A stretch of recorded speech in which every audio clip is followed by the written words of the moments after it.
Good evening. I'd like to call to order the Caldwell County Department of Social Services Board meeting to order. It's 5 o'clock here in the Alden East Orange building, and we'll get our meeting started, and we'll start with the Pledge of Allegiance and Invocation led by our Director, Will Wakefield. Mr.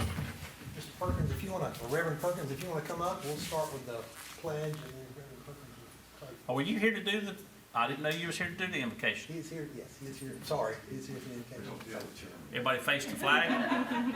Salute. I pledge allegiance to the flag of the United States of America and to the republic for which it stands, one nation, under God, indivisible, with liberty and justice for all. I thought you were coming, my friend, just to visit with us this evening. We're going to be honored. Sorry, I'm disappointed you. No, I'm not disappointed. I'm absolutely blessed and honored to have you here, my friend. Thank you. Thank you. Let us pray. All wise and almighty God, it is again, Father, that we come to you as humble and as obedient as we can. God, as we're here in this DSS meeting, God, we pray that your Spirit will direct every heart, every mind, and every soul. And God, help those that are in charge or those that have responsibility to lean not to their own understanding. But God, your word said, in all thy ways acknowledge you, and you would direct our path. So God, I thank you for the responsibility they do have. I thank you for this great organization, and I thank you for those that are in charge. Now, God, bless this meeting. God, let everything here be done in decency and in order. And God, that you will get all the glory, you will get all the honor. For it's in Jesus' name we pray. And all of God's people said, amen. Amen. Thank you, sir. Appreciate you, my friend. All right. Next on the agenda is there any amendments to the agenda? No amendments. So we need a motion to approve the agenda as is. I make a motion to approve the agenda as is. Can I second? Have a motion and a second. All in favor, please say aye. Aye. All opposed. Motion carries. Next on the agenda is the approval of the minutes. I need a motion to approve the previous board minutes. I make a motion to approve the minutes. Second. Have a motion and a second. All in favor, please say aye. Aye. Aye. All opposed. Next is reports, and we will start with Older Americans Month. Miss Felicia Wood, Adult Services Supervisor. Good afternoon. Good afternoon. Thank you for being here. It's been a little while. I was thinking back. I don't think I was here last year. You know, COVID changed so many things. So, as you guys know, May is Older Americans Month, so we wanted to highlight that first, and just talk a little bit about the reasoning, I guess, behind that. And it's just to honor and recognize the contributions that the older citizens do make, not just in our county, but nationwide, even worldwide. It's also a time that we can reflect on what successful aging looks like, and that it's different for every person. So what's important to one person may not be important to the other, but that's okay. So, of course, you know, here in Caldwell, we have a long history of acknowledging and just honoring those folks and looking at Older Americans Month. We have done many things over the years in different celebrations and different ways of doing that. Again, COVID changed some things. This year, we were able to host a walk-through type event, outdoor event that was like a health fair, resource fair type thing. The attendees that came were given information from various and different agencies in the community that serve that specific population that would help them in their older years and hopefully help them to successfully age.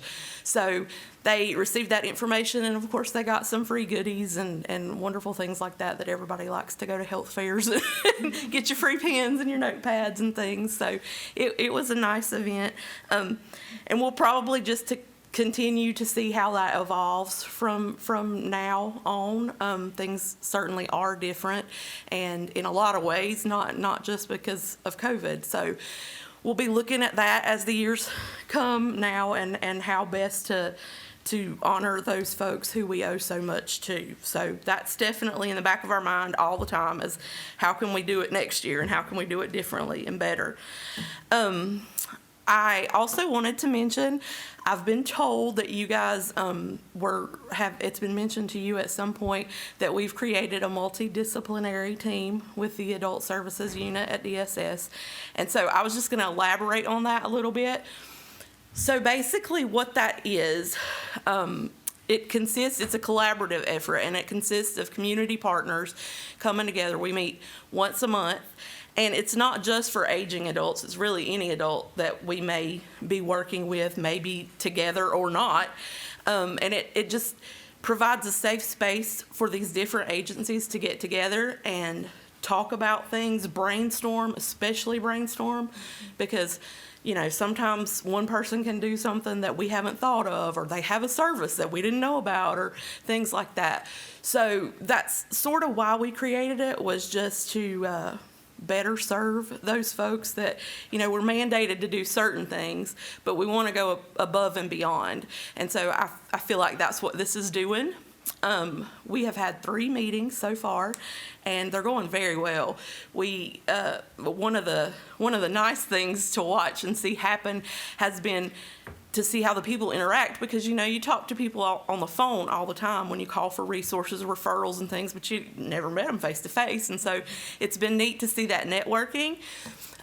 Also, of course, to staff those cases that need it. And the other big thing that we're doing every month, and we are really getting a lot out of it, I think, and that is highlighting one of the agencies each month. So, for example, some of the people that we have participating at the moment, which we're still building, but we've got the community paramedics team, we've got hospice, yoke fella, so just several agencies like that who are participating. And so each month one of those programs or people will present to us. And the reason that we wanted to do that is because we know that there are times, and I'm sure you guys would understand this, there are plenty of times when you're just mad because something's happened and they're not doing their job the way they should. Well, they probably are. It's just that we don't know what their regulations are, and they don't know what ours are, or whatever. So we're trying to inform each other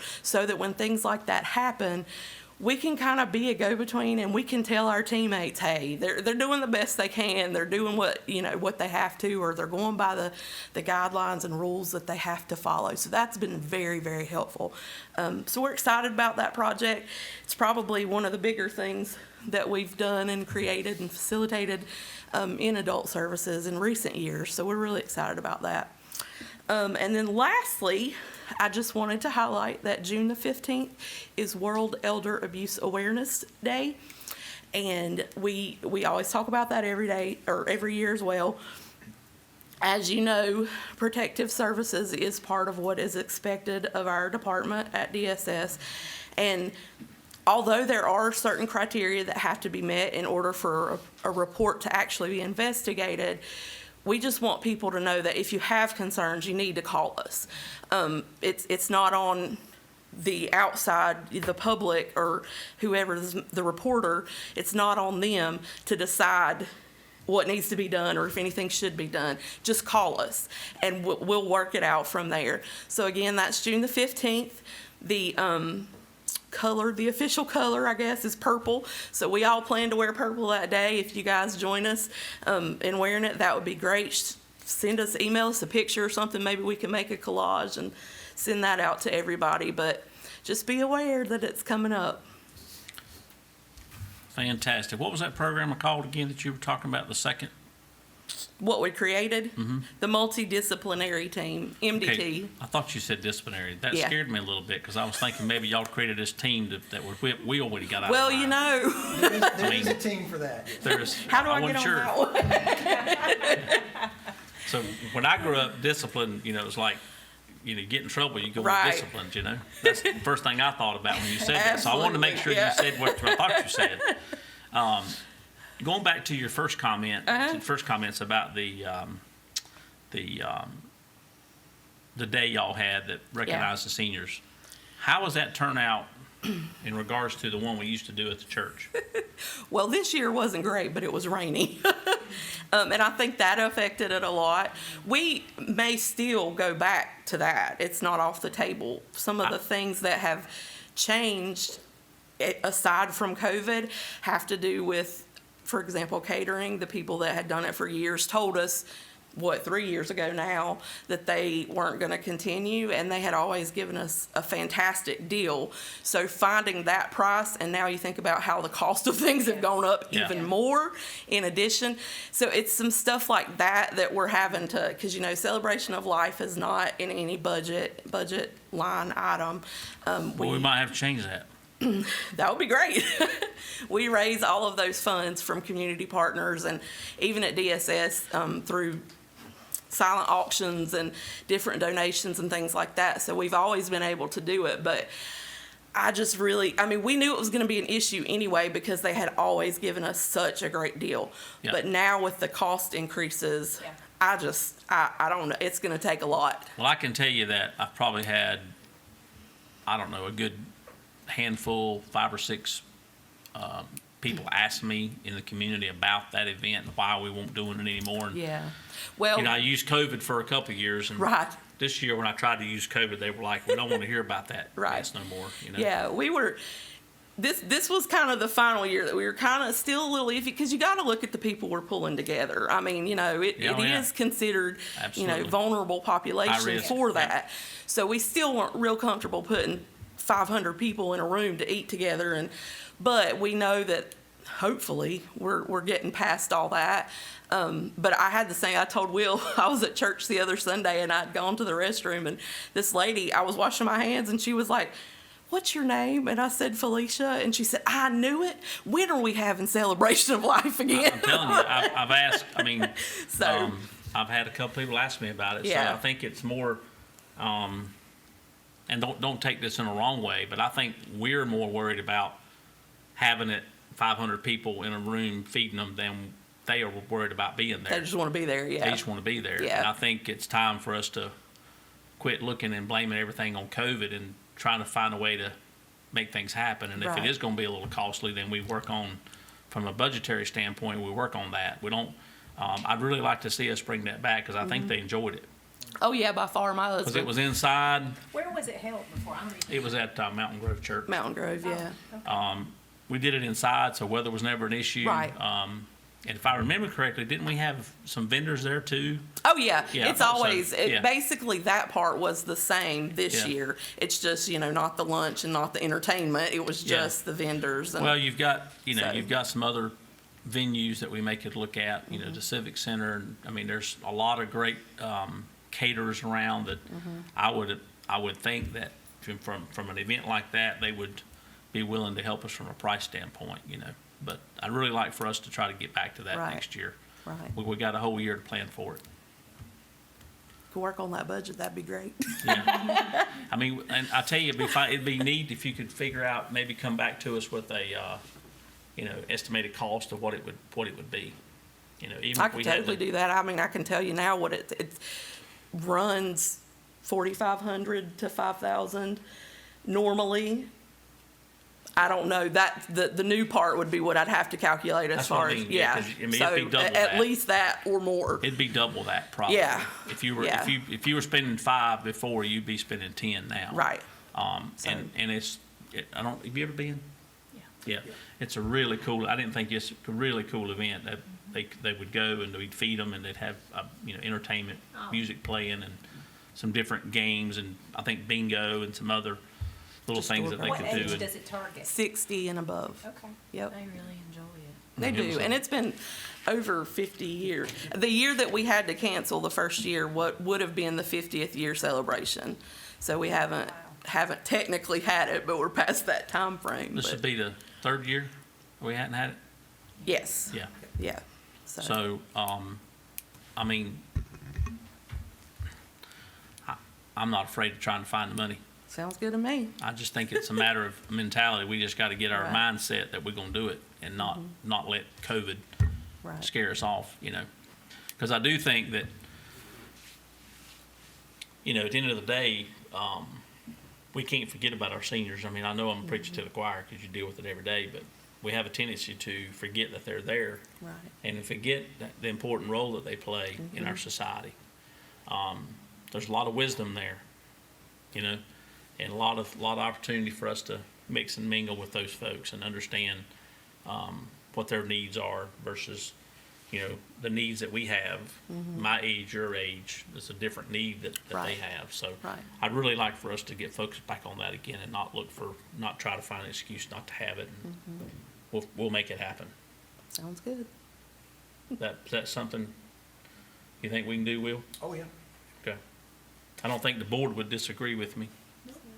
No, I'd like to go. I know this one, I know the one that's not here wouldn't. Oh, it's a blast. It really is. It's fun. I'd like to go. Yeah, it's really good. All right, and great job as always, and thank you for Thank all you. you do. Thank And you. get ready, because we're gonna have this celebration live. Sounds good to me. Thank y'all. Thank you. All right, next on the agenda is foster care and Medicaid transformation. This ought to be fun. Mr. Will Wakefield, I Director. want to step down here so it just makes it a little bit easier. So I want to talk just a little bit about foster care and Medicaid transformation and just some of the things that are going on. This is mainly for your information to kind of understand some of the things that are taking place. And so I'm going to try and come at it from a fairly general perspective so that your eyes don't glaze over and we don't make it too down in the weeds detailed. But to do this, I do need to give you some basic information about Medicaid transformation, what it is. We've talked about this before over the past couple of years because Medicaid transformation has started and it's still in process. But basically, Medicaid transformation, in July of 2021, Medicaid began moving to a managed care system. That is what Medicaid transformation is moving Medicaid to a managed care system. And so in that system, recipients choose a health plan that coordinates their health care, their doctors, hospitals, other providers, pharmacy, those types of things. So just like you may choose a certain health plan that helps manage you and your health, that's what Medicaid has moved to. So recipients will have the same basic services. So, you know, it's not losing those services that they have with Medicaid, but it is going to a different way of how those services will be managed. And the other thing that will not change is social services will still determine eligibility. So when people need Medicaid, they come to our agency, we go through the eligibility process. That part will remain the same. Once they become eligible, then that's the part that's changed and is in continuing to change. So right now, just to talk about what the basics of what Medicaid looks like. So Medicaid Direct, that's the term that we use for the historical Medicaid program. So, and there are still some people who are on Medicaid Direct. That piece hasn't necessarily changed for some individuals. So in Medicaid Direct, you would go to the doctor, it was a fee for service, whatever happened, that physician, that pharmacy, whatever, they would bill Medicaid, Medicaid would pay them for that service. If you had some sort of procedure, you would go have that procedure, that provider bills Medicaid, Medicaid bills specifically for that service.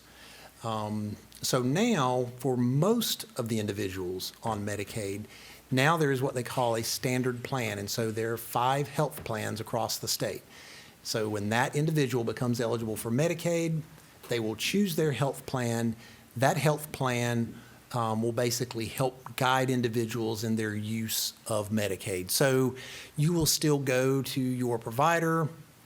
You know, your provider may believe you need some sort of service. You will get that service. That part's not really going to change much, but let's say you start to have certain level of health issues. You start going to certain providers and, you know, the plan notices that you're seeing this level of provider this often. You may have someone get in touch with you, kind of like some healthcare plans do now, and talk to you about what might, you know, benefit you more, what might help you with your physical health, your mental health. So, you know, basically it is a way that Medicaid is managed. And so from a state perspective, It helps individuals to get a plan that suits their needs. The state understands better the amount of money that they are paying these plans for each individual for the service that they're getting. And, in the end, the theory behind it is that individuals will get better health care because their health will be managed. And then the state is also able to understand what the costs are, plan for those costs, and in the end, I think, save money. That's kind of the theory behind managed care. So tailored plans, that's kind of where things change up a little bit. So beginning December 1st, tailored plans will provide the same services as standard plans, but they will also provide additional services for individuals with significant behavioral health conditions, intellectual, developmentally delayed, traumatic brain injuries. So tailored plans are for individuals who need a higher level of assistance. They need a higher level of care, specifically when it comes to their behavior management and intellectually and developmentally delayed issues that they may have. So tailored plans will be provided by the regional behavioral health managing entities. And so, for Caldwell County, that's VIA. There are 6 regional, we call them LMEs, local managing entities across the state, who deal with behavioral health care. And they will manage the tailored plans. So they will take on the medical piece of the standard plans and also the more critical behavioral health plans or health issues that individuals are having, and they will manage that. And so for Caldwell County, that is VIA. And again, that begins on December 1st. So now I'm going to kind of switch gears a little bit to foster care. So that's basic Medicaid transformation. That's in very general terms how Medicaid works at this point and how it will be working come December 1st. So issues with foster care. Over the past, numerous years, but certainly the past several years, counties, certainly your local DSSs, have had a lot of issues with foster children, making sure that we are able to link up with the appropriate behavioral health providers and services across the state. The accountability of those providers for timely and quality care. You've heard Kim and I talk a lot about, probably over the past year or so, about some of the issues when it comes to our foster children, when it comes to placement for services, accessing some of those services. So when we have children in foster care, they may be placed in our area, and sometimes that can make it a lot easier. They may be placed somewhere across the state, and there are different providers that we aren't used to working with. And so when that happens, that can create issues around linking up with those providers, paperwork, just all those kinds of things. And sometimes we believe that the accountability for those providers for timely work, for quality work, has not been, they've not been held accountable. And so we've talked a lot about that with the state, with as we used to call it Medicaid, it's DHB, or Division of Health Benefits, DHB now instead of Medicaid. I'm trying to use that new acronym. The other issue, the third issue, is multi-layered systemic issues that have led to a lack of capacity. And you remember we've talked about that over the past year in terms of being able to find capacity and find placements for children. And not just placement sometimes, but also just some of the services that we need for those children, whether it's placement or whether it's just some other type of high-level therapeutic placement. So those are some of the issues and concerns that we've had with foster children over the past several years. And we've talked to DHB a lot about, we need some of this to change. We need to make sure that this group of individuals, these foster children, regardless of where you are in the state, regardless of what county you're in, regardless of what providers they are using, there needs to be something that keeps all of this different stuff from getting in the way of Medicaid, being able to pay for those services, and we can get what we need, and we and our staff aren't running around and trying to make things happen that delay those services. So DHB decided that they were going to create a single plan for foster children. And they decided that several years ago, which is great. And we said, yeah, that sounds like a good plan. Create a single plan that focuses on foster children, and that'll help maybe kind of get rid of some of the kinks in there that are causing some of the problems. So that single plan would cover, obviously, it would cover the whole state, wouldn't matter where you were. Some of the issues around it, though, in talking with them, is that it would not utilize the current regional local managing entities like VIA, who will already be operating the tailored plans. So it doesn't capitalize on the relationships that we have built with VIA or the system of care that they have already built. So in talking with DHB, and again, when I say VIA, VIA is our region. There are 4 others across the state who are do basically the same work that VIA does.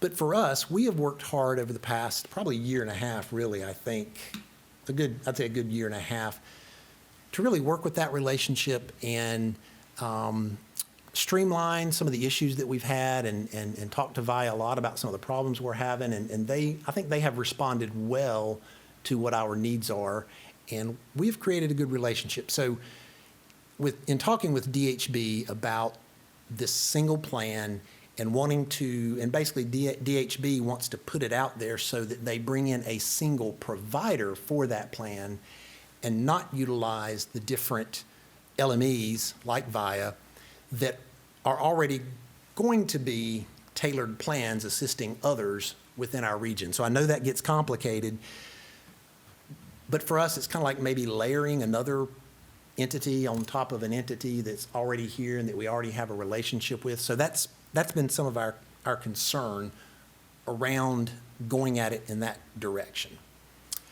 So I say, here's the rub. These are some of the things that are kind of going on right now as we speak. And again, this is kind of informational purposes. And Donnie, you're going to hear this again come Thursday evening.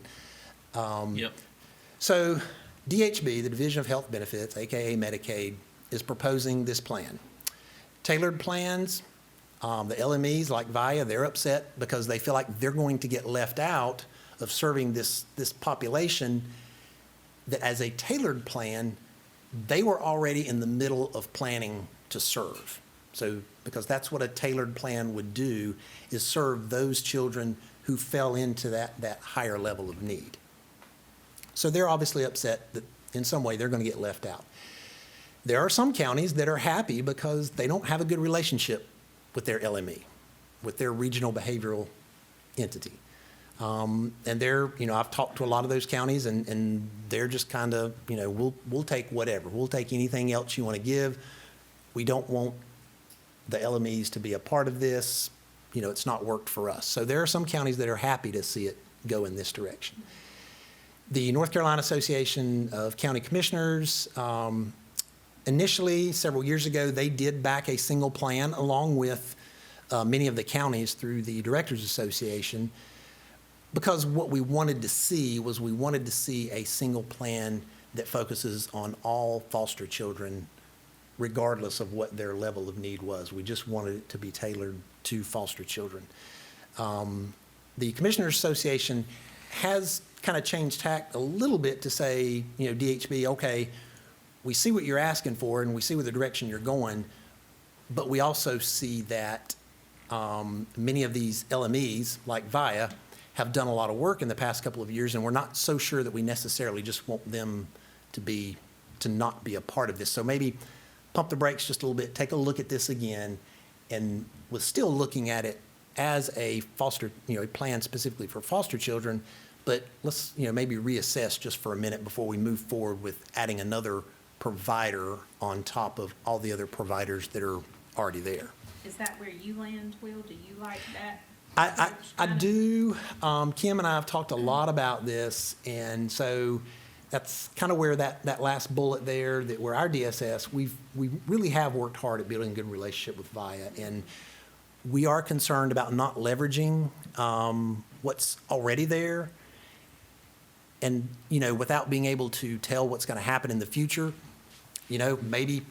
Maybe this other provider that comes in and handles this plan, maybe they do an excellent job and it all works out. I don't know, but I think we are concerned that is that just going to create another layer that adds more complication?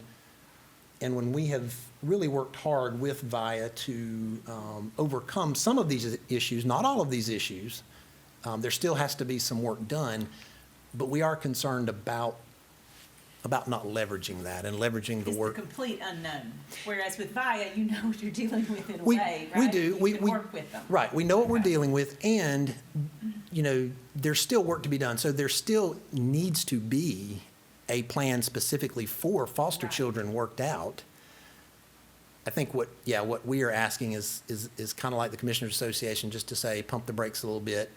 Let's take a look at maybe how we can work with the structures that are there, fix these issues that we have, and then let's kind of see where we are, instead of putting out a request for interest in RFI and having, some other provider bid on it and win it, that, maybe they come in and do a great job, maybe they don't. We don't know. Well, It's the big unknown. that's right, and you know my feeling about the state. Anytime they try to broad brush something, it ain't gonna work for everybody. It's impossible.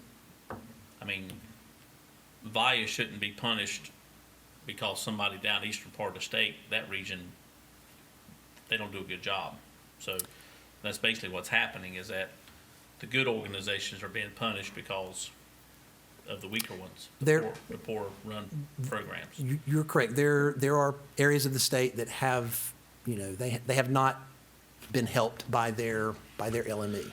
And so some of those counties have been very, have voiced very loudly that, we need something different. And at a certain level, yes, we do need something different, but I think there's structure there to build on, and we feel like we need to use that structure. Well, I mean, I don't understand why the state wouldn't let you, if what you're doing is working, then leave it be.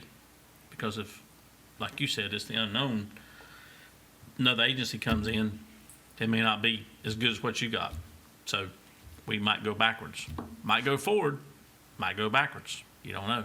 And that, yes, and that is a concern. But they know us, VIA knows us, we know them, they know how we function, and they're literally in our parking lot. Right. I mean, we may have a little bit of edge on some other ones because I don't know that anybody else is that close to them, but they're literally in our parking lot, so. So I just kind of put that out there for those informational purposes. Good enough. And yeah, that's where we stand. We'll be talking with the commissioners Thursday night. Just, again, just kind of giving them a heads up on this. And, it does get very complicated, and I'm trying to boil it down to keep it as general as possible, so. So right now, each foster child doesn't have a single plan? Right now, each foster child falls under what we would call Medicaid Direct. So they just have Medicaid like they've had Medicaid. Okay. If there's something that's needed, they go for that service, and that's it. What we would like to see is a plan that provides more of a case management level for those foster children. And so that you have an institution that is putting effort into really looking at what are the needs of this Yeah. foster child, and then they help us and help our social workers, our foster care social workers, Certainly. to manage that. Yes. Because our foster care social workers, I mean, they can do a lot of things and they do a great job, but, they need, when it comes down to the physical and mental well-being of those children, there's a lot going on there, and there's a lot of providers and a lot of different therapies and things like that are out there, and so they need help managing that. Sure. So if you have any other questions, I will try to answer them, but I hope that at least gives you some idea of kind of what we're dealing with right now. What's the feedback from the state about slowing down? At the moment, they are still moving forward. I think they have heard from a lot of counties. They've heard from a lot of different stakeholders to kind of pump the brakes. But again, I will say, there are counties who are also pushing them forward too. So there's So is there not a potential for an in-between? Let you choose which way you want to go? At this point, there's not. Now, But, that could change. would it be, does it make sense to say, okay, Caldwell County, if you would rather use your what's it called? LME, yeah. If you'd rather use your LME, okay, then we won't force you to go this route. I don't Has it see got to be why. one plan for everybody? Yeah, see, I don't see why it can't be that way. I believe that the issues that we've had, before Medicaid transformation, some of the things that create issues across the state and all that, I feel like those things can be fixed. And so I don't know why we can't fix those things and then, yes, be able to say, you know what, we want to use our LME for this, let them operate the plan. So yeah, I don't see why it can't be done that way. But Well, let's chat after the meeting or tomorrow or something about this. I may have an idea. All right, anybody got any questions for Will? All right, thank you. we'll move along, and next on the agenda is the monthly updates. My friend Chris Conley. The good news is, Chris, that I think your presentation is probably going to be a little bit more exciting than Medicaid. Just so you I don't know. Depends on your feeling on You numbers. move from the bottom of the rung to next up. I appreciate that From excitement, introduction. from the excitement level. But you bring all the excitement to it, so. I'm glad somebody feels that way. Our financial report for the month of April, reimbursements totaled $1,005,957. We ended the month with receivables of just under $1.5 million.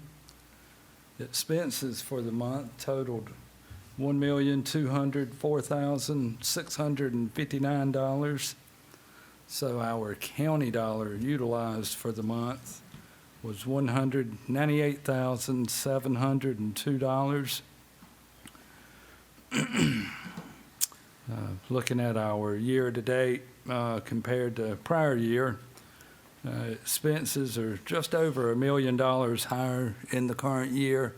That's mostly due to flow-through funding we've received, particularly in the energy assistance programs. So we've just received a lot more funding this year compared to last year to provide services to our clients. Revenues are up about $375,000, and our county dollar is up almost $675,000. But again, a note at the bottom, and this is becoming a monthly occurrence. We had revenues that were due for the month of April that we did not receive until May. So, and they totaled more than $923,000. So, again, that amount's not reflected in our end of April numbers. So I'll be happy to answer questions if you have any. Anybody got any questions? As always, Chris, we appreciate you, my friend. Thank you for coming and sharing all this exciting news with us. Thank you. Thank you, buddy. Appreciate all you do, bud. Thank you. All right, next on the agenda is our director's report, Mr. Will Wakefield. Just a couple of things for this evening. We continue to work on our filling of our positions. I'll knock on some wood. We've done a pretty good job. I think we actually, the list you have right here, I think we probably have 2, if not 3 others that we have either offered and/or accepted just within the past day or so or today. So at the risk of jinxing myself, we're continuing to move forward with that. The other thing I wanted to mention, it is that time of year for my evaluation, and so we will be sending, we'll do that like we did last year, if that's okay, and we will send that out to each of you. And if you will complete your piece of it and send that to Lori, and then she will compile all that together. I think that worked fairly well last year. If you want to change that up, we can certainly change that up. But it is that time of year to do that, and so we will get that out to you. We just did this a couple months ago. It does It feels feel like it, I was yes. thinking Literally. the same thing. I thought, didn't we just do that? So, Time flies. while we're blessed with the presence of our county manager back there in the back corner, Donald, do we need to, we usually use one that's generic for him. Do we need to transition him to the new process? I think there is one for him on the new process that we can give him, so I'll just need to update it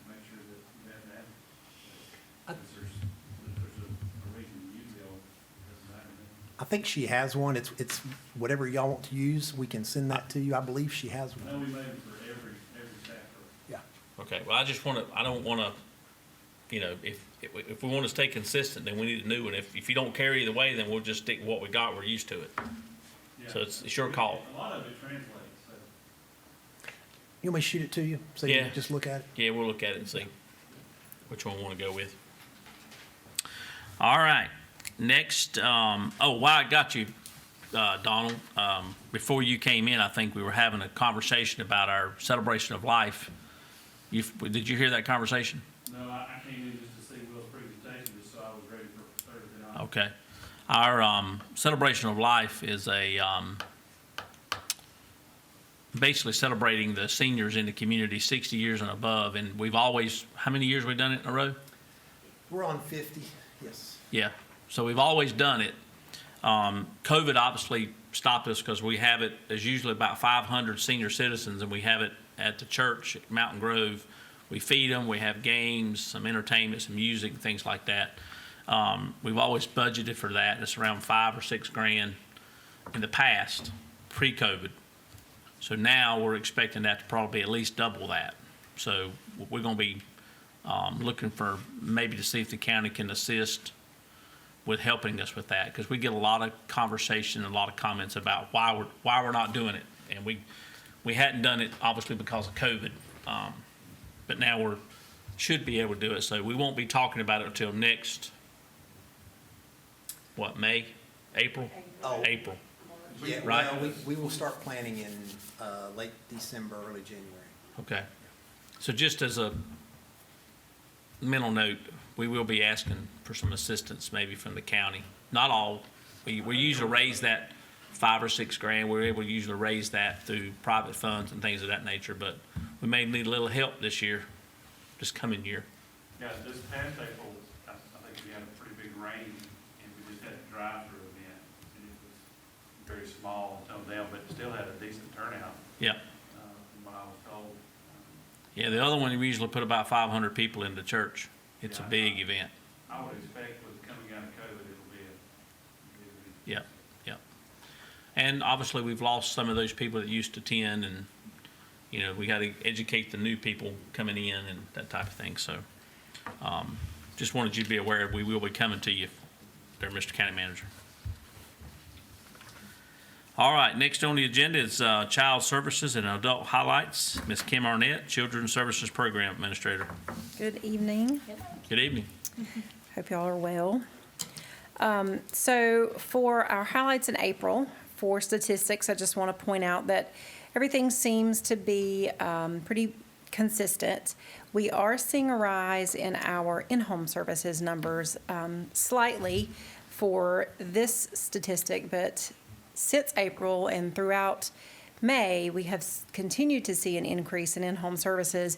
And what in-home services, what that is case management, where safety issues have been identified with the family, and we stay involved with that family to provide services to try to eliminate those safety concerns while preventing further intervention from the court system. And so we do have a vacancy on that team. We have 5 social workers that do that, 5 full-time employee slots. We only have 4 right now that are handling that caseload. 1 is fairly new. And so you'll see the number 19. While that may seem low, what you have to know about this particular discipline is these families and children have to be seen weekly. Sometimes they're with safety providers, and sometimes a caseload of 7 families may equal 25 visits a week. Field visits. And so, our in-home services staff are working hard, and they're doing their visits and they're meeting with their families, but those numbers are starting to climb a little. So we've been in conversation, the supervisors and myself, just talking through how we might manage if it gets a little too much. And so just keeping an eye on that area. Also, I want to mention that May is Foster Parent Appreciation Month. And so, as you can see our numbers there, we have 24 general foster care families and 6 families who are licensed for their relatives or a kinship placement. We are very grateful for our foster parents. We're grateful for our kinship providers. That is a tremendously difficult job to do, and I call it a job because it is a professional service that those folks are providing for our county and the children that we have in our custody. And we want to recognize that it is hard work. And while some may not consider it work because they have the heart and the drive and the passion to do so, it really does take a lot of time and a lot of effort and a lot of dedication. So we always like to do something for our foster parents around this time of the year. And so this year, what we did was we gave each family a gift card for a local restaurant so that they could go have dinner. We actually ordered some T-shirts as part of our recruitment efforts and gave a T-shirt for each adult in the household. And then we also partnered with Cats, and she did a charcuterie board for all of our foster parents, and that was very well received. So What did the T-shirt say?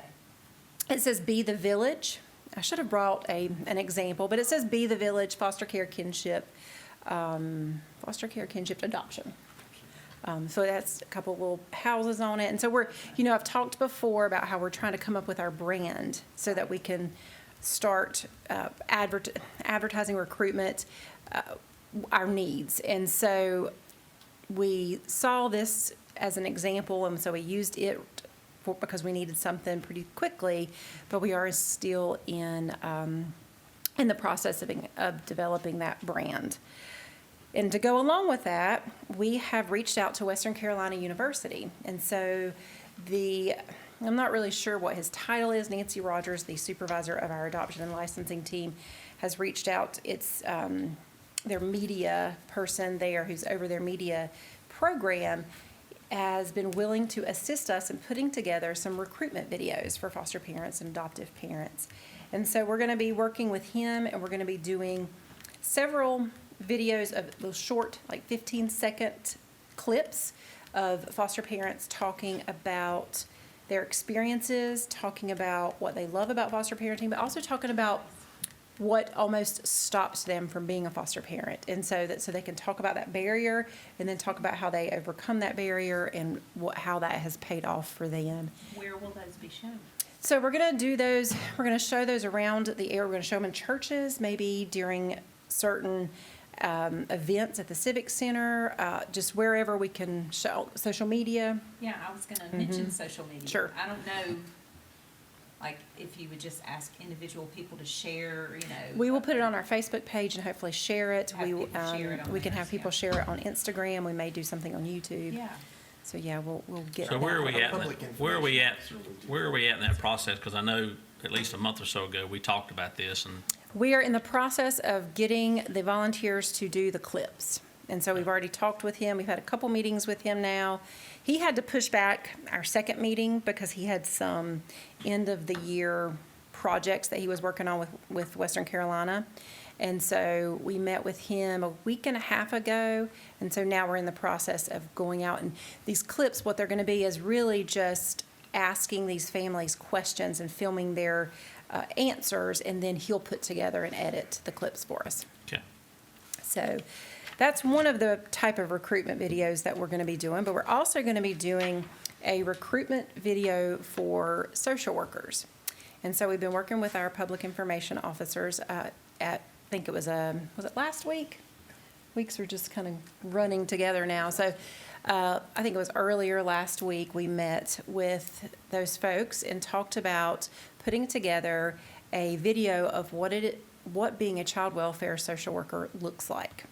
And so that when we have applicants, we can show them the video and say, this is, because we can talk to people all day long, but if they've never worked in the field, they don't really have an idea of what that's like. And so we want to give them something to, just something to see, something to go on about. This is what you'll be doing. A day in the life. A day in the life, exactly. And so we've talked with our supervisors, and we're going to be getting some of our social workers who's willing to be interviewed.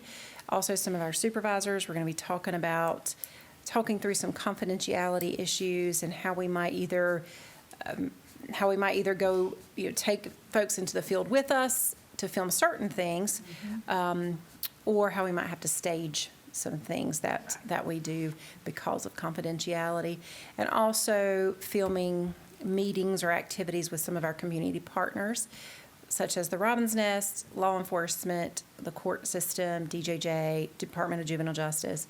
And so bringing those folks in too to film certain things that we may do with their agencies. So we're excited about that. I know that Durham County has one on YouTube that we watched, and it's actually well done. Okay. And so we want something similar. We'll also have some still pictures of past families that we've worked with, but nothing to show their identity. So we're excited about that.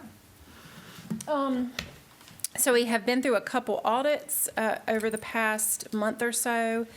One of those is the Child and Family Services Review. You see the CFSR. There was some discussion points that came out of that audit, but no major issues were identified. Just some discussion points about court plans and things such as that. More a policy issue than it was any of our performance. So the reviewer actually told one of our social workers, and I'll mention her by name, Catherine Hicks, that she had the best documentation that he has ever seen in a review. Wow. So that we were very proud of that, and she should be very proud of that because the documentation piece is tough. It is a Yes. challenge. So we also had the single county audit, and for child welfare, we were very proud that there were no issues found in that portion of the audit. So wanted to report that. So I won't say too much about adult services because Felicia did a fantastic job talking to you all about that. What I will say is, our guardianship, we're at 54, which is staying pretty stable. The APS reporting, which is the protective services that Felicia mentioned, also staying pretty stable at 25 for the month of April. Any questions? Okay. Good. Thank you. Thank you, Kim. All right, next on the agenda is Family Support Services highlights. Miss Brandy Hood, Economic Services Administrator. Hey, good evening. Good evening. I just have a couple things to go over with our audits. We are going into month 2 of our 10-month Medicaid audit. The first month was pretty heavy. We've reviewed 40 cases. They have went through 40 cases, and we have been working with our staff development team, and they've been helping quite a bit with the supervisors going through those cases and making sure everything's where it needs to be as they start auditing those. And the first month has been pretty good. We have started doing some trainings and different things like that, but for the most part, I'm impressed, and I think it's going to be a pretty smooth audit. So we've started this next month. They've already sent us some cases, so we know it's going to be 40 cases again this month. Yeah. But I'm hoping next month, well, let me say in July, I'm hoping that it'll go down to the 20 cases and we'll get back on to that normal for the Medicaid audit. We also went through the single county audit. We have not finished our Medicaid piece because of the way the reports run. They don't get them until a couple months from now, but they did do the food and nutrition services, program integrity, energy, and everything was good with those. Everything went great, so we were very impressed with that as well. Child care audit has been conducted, and we're waiting on all of our findings to come back from that. They said that it could take up to 90 days to get all of the findings, but they have went through everything, and I think everything's pretty good on that end as well from what we've heard so far. We was able to, I know last month I discussed doing a vendor fair for the prepaid healthcare plans coming out. We was trying to get a date. We was able to actually host that, and it seemed to be a benefit for the community. We got quite a bit of traffic with that. And a lot of our staff actually went out and asked several questions because all of the healthcare plans were there. And the enrollment broker was there, so they was able to ask any questions that they had. They was able to go to different people and ask those questions. So I think it was a good benefit for our community as well. And I'll just say, those are those same health plans that we were talking about. For the a while tailored, ago. yes. And so people could come and kind of figure out which plan maybe fit best. Suits them. Yeah. And he's actually mentioned, when he was leaving, he was talking to me, and he was thinking about, once the tailored plans come into effect, getting it started up again and doing another vendor fair if we was okay. And I told him absolutely, anything to help the community, if we can host it, that would be perfect. Lastly, we have been working with some of our agency partners and just kind of prepping them for when the PHE, the waivers and stuff in for our programs for food and nutrition and Medicaid and child care. When those waivers in, we're trying to make sure that we're keeping them in the loop of everything so they can know when traffic starts to increase for, you know, for Yokefellow and different places, South Caldwell Christian Ministry, First Baptist Church, those different places that assist as well. We're trying to keep them in the loop of all of that too. That's all that I have. The only thing I've got to say, you do realize what you're up against. Last year, we had to pay back $27. What was it? I think 22. somewhere around. $22. I'm hoping So we don't that's have to the pay bar. any back That's this the bar, time. Brandon. So That's you the got to be goal. below $22. I have told all the supervisors they cannot. If we go over $22, it's a complete failure. I'm just kidding you. I'm just kidding. No pressure. No pressure. Thank you, Brandon. Great job, as always. Appreciate you being here this evening. All right, has anybody got anything else before we adjourn this meeting? Our next meeting will be held on Tuesday, June 28th, here at the Alderney Starnes Building at 5 o'clock. And unless anybody else has got anything, I will entertain a motion to adjourn. Make a motion to adjourn. I second. All right, have a motion and a second.